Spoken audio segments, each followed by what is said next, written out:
วัดหลงป่าแดงนะครับเนาะ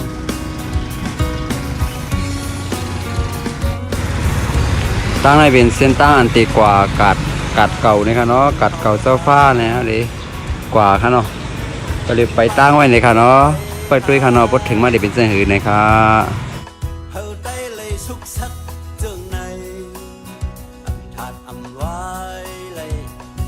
จำถึงแล้วครับจำถึงแล้วอ๋อเนื้อค่ะเนาะเนื้อเป็ดปากเนาะหมกไฟเนี่ยตั้งไหนวะหมกไฟแบบเนาะตั้งเบื้องเขาเดี๋ยววันดูไฟแบบตั้งไหนดูไฟตั้งไหนหมกไฟแบบเนาะจุดที่ไรหนาแน่นอนจุดที่ไรเอาใส่ที่ไหนเอาใส่ในหูนี่ก่อนเปลี่ยนปากนะน่ะต้องเสียงหลังอ่ะเตียกโป้งเนี่ยมันวินขึ้นผ้าเหรออ๋อวินขึ้นหน้าปกติยานนกกระยาบมันเลยเนาะที่ซื้อมาปุดด้วยซื้อมาจุดด้วยกันคำได้ขนาดเนาะหมกไฟครับหมกไฟพี่น้องเก่งสูงพี่น้องใต้ขึ้นเนาะเอามันเปลี่ยนก็แล้วเนาะปีนพัดจุดน้ำเอาหนึ่งอันเนาะอ๋อในเป็นมงหนอฮะเนาะมงไม่หนออันหนุ่มมันอยู่ในหนอฮะเนาะอ๋อจักรยานหนุ่มก็ป้าอ๋อในสัมเป็นไข่มดส้มไข่มดค่ะเนาะตั้งกินไตเอาในค่ะในแคมติคา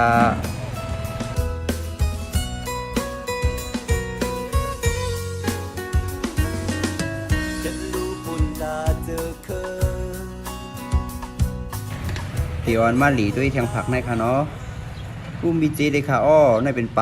ลาทูในค่ะเนาะทั้งเมืองเขาเดี๋ยวมีกับปลาจังไหนเหมือนผ้าเวียงไงค่ะเนาะเหมือนผ้าเวียงมุกไงค่ะเนาะอ๋อผักกาดส้มในค่ะเนาะโถผู้เพิกโถงอกอ๋อมีจีค่ะนั่นเป็นผักกลุ่มส้มก็มีค่ะเนาะ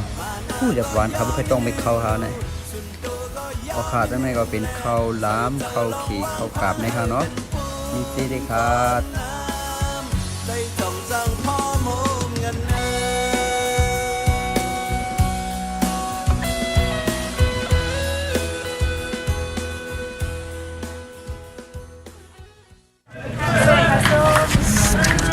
น้ำลายขาวปุ้นค่ะเรียบวานนะครับ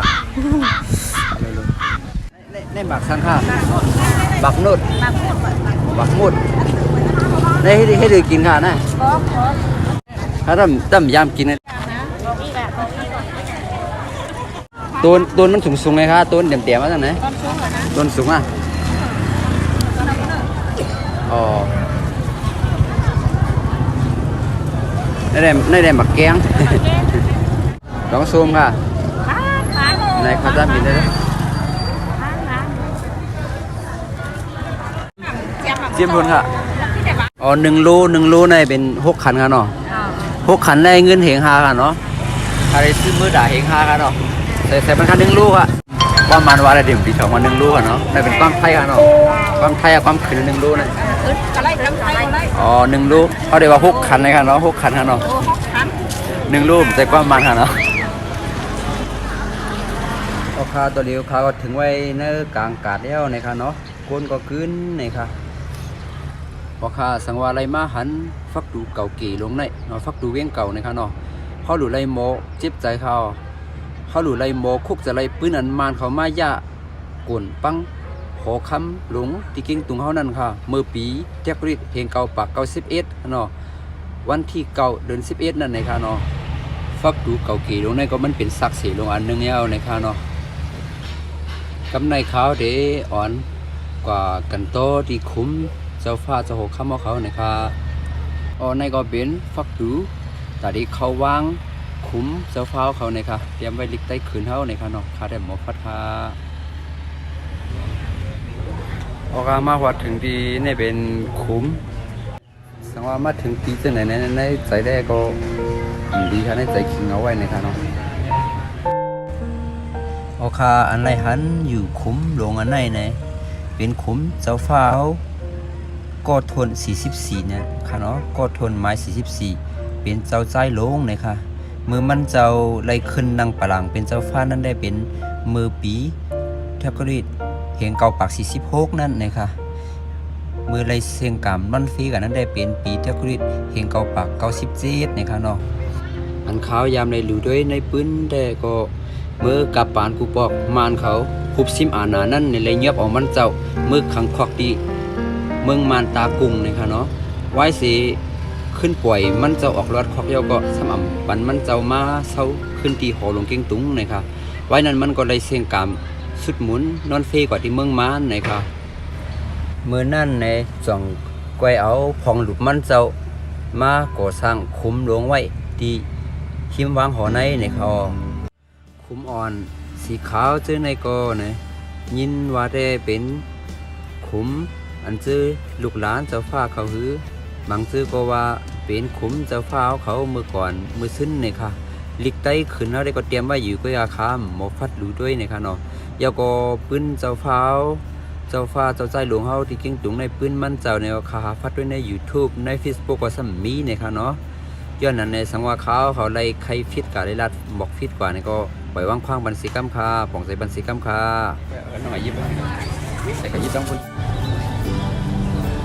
ในหนอกลางเราเป็นสีนาในการเนาะตั้งไว้ค่ะ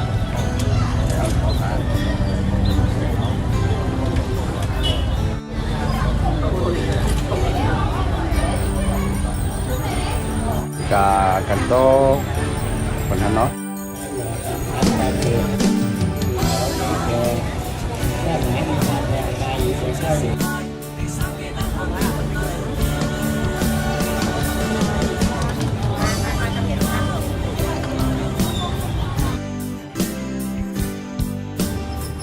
กำในตีอ่อนพี่น้องเขาได้โกเขากว่าหลีด้วยแทงนักกัดแทงกำนึงในข้างนอกมาต้มด้วยค่ะ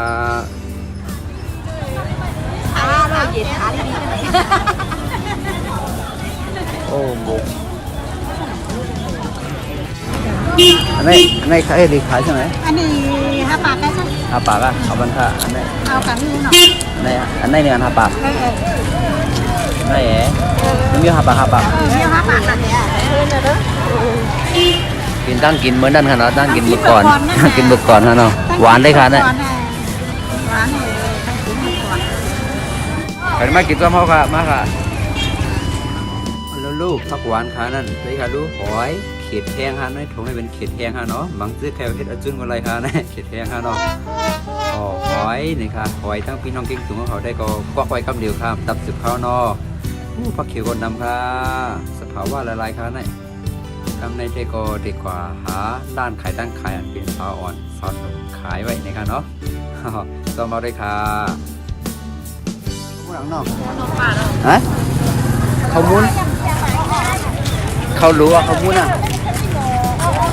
เขารู้ปาดอ๋อเมืองเขาจะไหนห้องเขามุ้นปาดเขาเนาะดังในห้องเขารู้ปาดเขาเนี่ยเดี๋ยวซื้อกินน้ำด้วย1.5 บาทอ่ะเหมือนกันนะเป็นพี่น้องกันนะเป็นพี่น้องเขาเนี่ยเนาะเอามากินได้เนาะย้อนเฮ็ดพี่น้องหนึ่งโก้ตรงไหนค่ะตรงพ่อค่ะตัวนี้ในรูปบนหนอตัวนี้เนี่ยมันใส่โลกันนะอ๋อได้เรียงอะไรไหนนี่ตาเดียวไหนตาเดียวใส่เฮิร์นค่ะได้อ๋อใส่ฟักตูเฮิร์นใส่ฟักตูเฮิร์นก็ใส่ไปยังคะจังไหนใส่ก้อยผีเห็บโป่งอ๋อเห็บผีเห็บดีอันนั้นเนาะค่ะเนาะอ๋ออันนี้เป็นทุ่มหมึกก่อนนะเนาะอันไหนเหมือนนี่ค่ะเนี่ยอ๋อเฮียนเดียนงามมาเนาะตัวนั้นมิจินในขนาดนั้นโอ้ค่ะมายาลูมต้องไว้เขาอินค่ะเนาะลูโอ้ในเป็นจอกฟักไตเฮาในค่ะเนาะเป็นฟักไตจะเจ็ดเขาในค่ะเนาะโลฟักภาษาเราคืออะไรคะเนาะอ๋อคาริถามเลยเป็นฟักสารลายในค่ะเนาะโอ้เราก็ต้องไปเขาในค่ะย้อนถามไว้อินค่ะเนาะได้ย้อนไถไว้อินค่ะขายนี่หนังตุ้งในเป็นหนังตุ้งใส่ในหัวกันนะในเป็นสังฆะไหนโตอ๋อไข่มดอ่ะไข่มดส้มจกฟักในตั้งกินฟักไตมดค่ะเนาะได้เป็นฟักโจค่ะไหนอันไหนดูในมีหนังอะไรล่ะเป็นหนังโกโต้หนังโกหนังหมูพอไรหันฟักหวานพี่ทุ่งไตเขาเจ๋งนั่นไงหันก็ต้องไปเข้าเนาะผมต้องไปติ้นอยู่เลยค่ะอ๋ออันน้องใหญ่ได้ก็เข้าคัดได้หนังกันถ้าหลูโมปันแห้งกันในอ๋อค่ะ เมาหน้าเริ่มเหลกาดนะครับเนาะหันไปก็อุคันไปก็ถามด้วยค่ะอายหมายเพิ่นใน